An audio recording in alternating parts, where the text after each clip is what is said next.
So tap. Tap. Here with Sobek, we're actually going to continue our session from last week. And we do have a couple of questions from the newopiconline.com. The first question I wanted to ask you is, what is meant by zero-time reference? Okay, thank you for having me again on the show. I am a student teacher of the master teacher, Paa Nabab Yaanuwn, who is the master of heaven and earth. Regarding that question, zero-time reference, the master teacher has actually built on that from several different scrolls. So I'll begin with the holy tablets. For the listening audience, that's chapter 1, called the Queastion. It's tablet 8, verse 4. And it reads, each individual conceived has a zero-time reference from the moment of inception, the moment or incident, in pure and holy darkness. That is before cause or effect, before right and wrong, good and evil, before chaos and conception or process or growth, in the impure and unholy light of this world where there is will, good and evil things happening. Now, we have more information on the zero-time reference as explained in the way of Paa Nabab. That one is called concentration. And he speaks on zero-time reference in verses 80 through 83. I'll begin with 80. So, your zero-time reference is the point of your existence, and no one else is likened unto you, as you are Waha, which is Nuwapic for unique, one of a kind. 81. Each cell that completes you contains the whole you, as each Makak, which is Nuwapic for brain, each brain cell remembers each and everything that you see, hear, taste, smell, and touch. 82. If you cut away part of the brain, you may impair an action, yet you cannot remove anything Zakora, which is Nuwapic for remembered. So you will not remove anything remembered. 83. The same goes for each cell, as each cell is a unique you, having the mathematical equivalency that consists of who you are, how you grew into you, which is your own Mamtat, which is Nuwapic for matrix. So each cell is a part of your own matrix, and that is making reference to the zero-time reference. Thank you, Sobek. Of course, my pleasure. The second question I have for you is if a person has blood transfusion,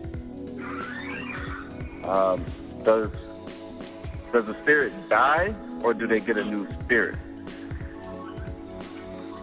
Okay, that's a good question. Now, regarding blood transfusions, how it may affect or not affect your spirit, what happens is the answer to that, Paa Nabab Yaanuwn, he taught us extensively in Actual Fact 109 called Genetic Kiss.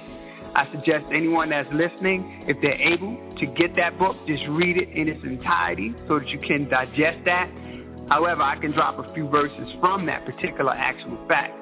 We can go to, verse 166, where it reads, your genes can be overpowered by one open mouth kiss or the intake of another's bodily fluids, be they saliva, semen, blood, which is in the question, sweat, tears, or other fluids. Now, if you're still reading in that same scroll, you can go down to verse 172, and it explains a little further. A living being spirit is its personal guide or personality called itself. 173, a living being spirit is its personal control working off of animal instinct, inborn, impulse, even some react off of the environment. 174 reads, so spirit is just a living thing which acts and reacts out of instinct. It's not controlled by emotions such as pa, ba, which is Nuwapic for the soul. 175 says, to say that a living being spirit is its personal guide and control is also to say that that living being spirit is its personal God, which is no more than action and reaction, cause and effect. However, to build further on that, the master teacher, Paa Nabab Yaanuwn, he taught us what the spirit was in the holy tablets, which is chapter 7 called the living soul, tablet 4 called ether, verses 8 and 9.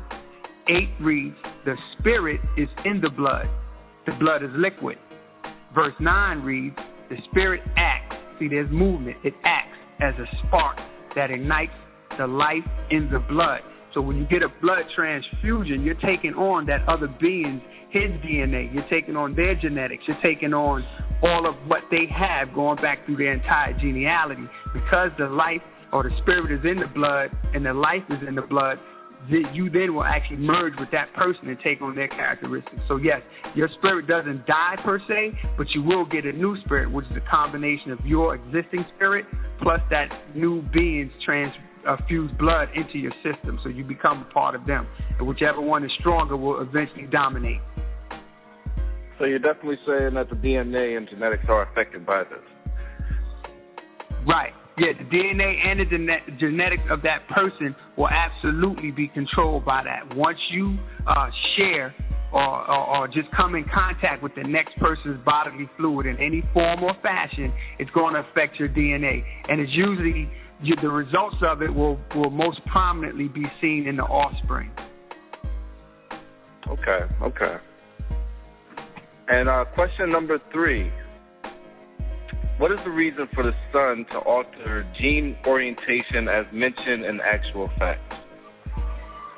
All right.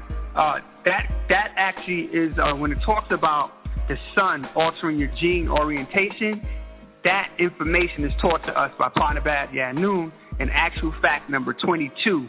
And that scroll is entitled 18 plus 18 plus 1.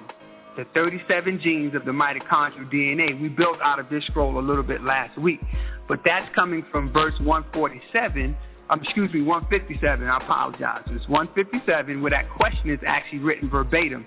It says, the positioning of the melanosome serves as an exquisite protective mechanism shielding the keratinocytes nucleus from harmful ultraviolet irradiation. That's a vital part in protecting the DNA from the sun's standard method to alter gene orientation within the nuclear membrane. So even to address that, we must first understand what sun heat genes are.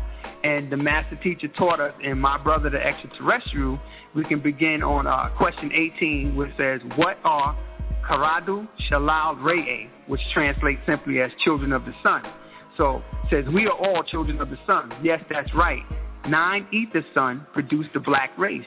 The Nubans, our blackness that the Kakasu or Caucasoid try to get by basking in the sun is temporary. They now spray our color on. They use all types of skin toning to look like us. Yet the sun will actually kill them. And many of our people, because mixing with them, we will also be affected by that, right? So it goes on to question number 23, where it says, what are sun heat genes? Well, sun heat genes in us become part of the blood. Again, we're dealing with blood, and they emanate outward to the skin.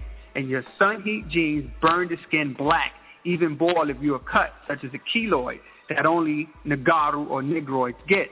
So the question goes on, the sun gives off ether, right? Yes, that is an actual fact. The sun gives off ether, as used in the Greek ACN, to burn. You see, the sun heat genes. So mother deities give off heat in her womb. Ether in the form of what's called prominences, why they can see a child in the womb, because it actually grows. We're still building on the sun heat genes at this point. So it actually goes on a little further, because I want to make aware of what the sun heat genes is, and then it can address what the sun does to that. So it says, question 30, so Negroids carry the sun inside? Yes, Nagaru Negroids do carry his and her sun within, and appeared on the planet at a time when no other race could survive in Taha or Earth's atmosphere, because just after creation, this atmosphere was too dense and much too potent for the weaknesses of Mukmanu or humanoids or mankind. So other races can't live on Earth as us. The answer is given. Yes, that is an actual fact. It is the sun heat genes in those who had to live in Earth's original atmospheres, who had to be much stronger than those of mankind who came much later.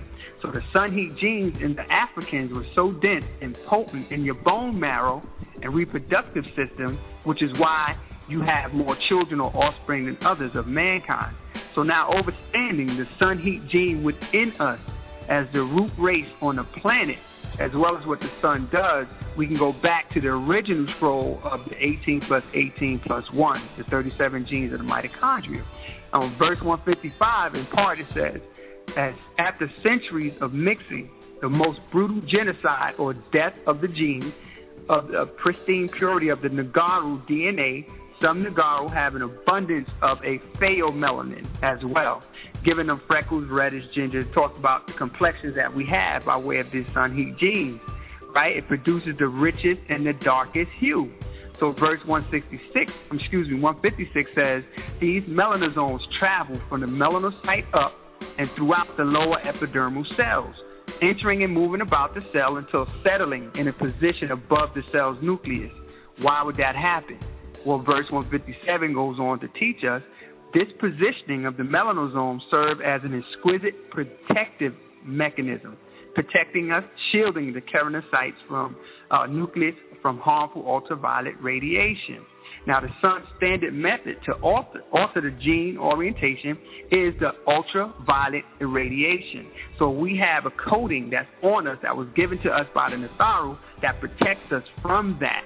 And this shielding is necessary to prevent that, along with bacteria, abrasions, and dehydration. So the activity is more accelerated now due to the deterioration of the ozone layer, what we're experiencing on the planet today. So it now allows for even more of the sun's powerful emissions to reach the Earth. So as the Paa Ra'e, or the sun cycle, progresses through the hereafter, the sun will have more bursts, and they now know that their skin can't protect them. But we actually have the divine DNA given to us, which gives us a protection. So the sun naturally will attack that part of the nucleus in the genes if you don't have that coating. That's just how potent the sun is. But being that we lived on the planet first, we were able to be gifted with that protection, and it still stands to reason today, unless, of course, you mix your genes with others, which weakens your DNA. So that's why the sun is actually doing what it does, and we're protected by way of our divine DNA, so it doesn't actually happen to us on a higher rate as it would any other race. So when you mix your seed with another culture, correct, does that bring down the ether level? Because there's 9 ethers. So if you mix in with, if you're a black breed and you're mixing in with Italian, what does that bring your ether level down to? Right. Well, the ether level, of course, is like you stated, would be 9. But with continued mixing of the races, you dilute it. So it would be similar if you had all black coffee and you added a creamer, be it non-dairy or regular. Once you add that creamer, the potency of the pure dark coffee is lessened. So while you won't be able to determine how far your ether goes as far as a physical expression, other than the grade of the hair, even the grade of the complexion, but also more so in the mentality, there's a loss of ether. You start to want to emulate even the weaker genes if enough of it is introduced into your cell. So your child may be a little less potent in his genetics. And then if they have children and they mix as well, it keeps dropping and dropping and dropping until you actually become one of the 6 ether beings, which is adverse to non-ether in mentality, actions, thoughts and everything. So yeah, your ether can drop by way of mixing and diluting your particular pure root race seed. Absolutely. Oh, okay. Mm-hmm. As of right now, those are only the 3 questions that caught my attention. So Sobek, where can we actually find more of this information online? Okay, actually you can really, all of us that are internet savvy or even newcomers to the internet, you simply go on, you can Google Nuwaupu, that's Nuwaupu, and what that will do is pull up various sites that we have, such as United Nuwaubian Nation, where you can actually see the updates that are provided each and every Tuesday. You can stream back to previous updates. You can also watch it on Tuesdays as well. You can go to nuwapic.com to actually learn your ancient language. There's a series of teachers that are on there, and they actually teach you from the alphabet to the words to the numbers to actually making phrases. And what that does, that actually puts you on the correct frequency of your own root race. It's very important to know that you need to be on your own frequency. We're out of tune if we're on anyone else's frequency. And what happens then is, even when you go to chant or pray or just speak with your ancestors because you're out of tune, you will not be able to hear them. They won't be able to hear you clearly, and you'll hear other voices and have other random thoughts that interfere with that because it's similar to a radio. You're not tuned in all the way. So until you find your own frequency, which is aided by learning the language, you will not be able to communicate as freely back and forth with your ancestors. And we certainly need them in this day and time, just to keep us on the right path, or Paa Nabab, the way. Is meditation beneficial to communicating with your ancestors? Oh, absolutely. I mean, because they've already transitioned to the other side. So they would be the voice of reason. In other words, when you know that you shouldn't go down a certain block, but you're standing there questioning yourself, should I go this way? And that voice that says, don't go down there, that's going to be dangerous. That's one of your ancestors by way of the 30 personalities that we have within us. That particular one is telling you because it's actually agreeable.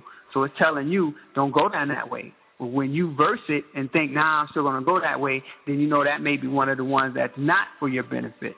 So, yeah, you have to be able to tune into the ones that are agreeable to you and eventually learn to listen only to your true voice. So that happens when you learn how to chant, when you learn this language. You will actually be able to commune with them, and they will guide you from the other side through this mess that we call a physical existence, which is much shorter and far shorter and illusory. It's an illusion compared to what real life is. They're actually waiting for you to come on the other side. But while you're here, you can certainly use their guidance. So is the pineal gland related to this example that you use as far as going down the street? Would you say that their pineal gland is not active? Right. It's not active, and the pineal gland is not active in everyone. Of course, when you have these powers, these higher powers, which are really yours naturally, through natural nature, if you don't use them, then they become dormant.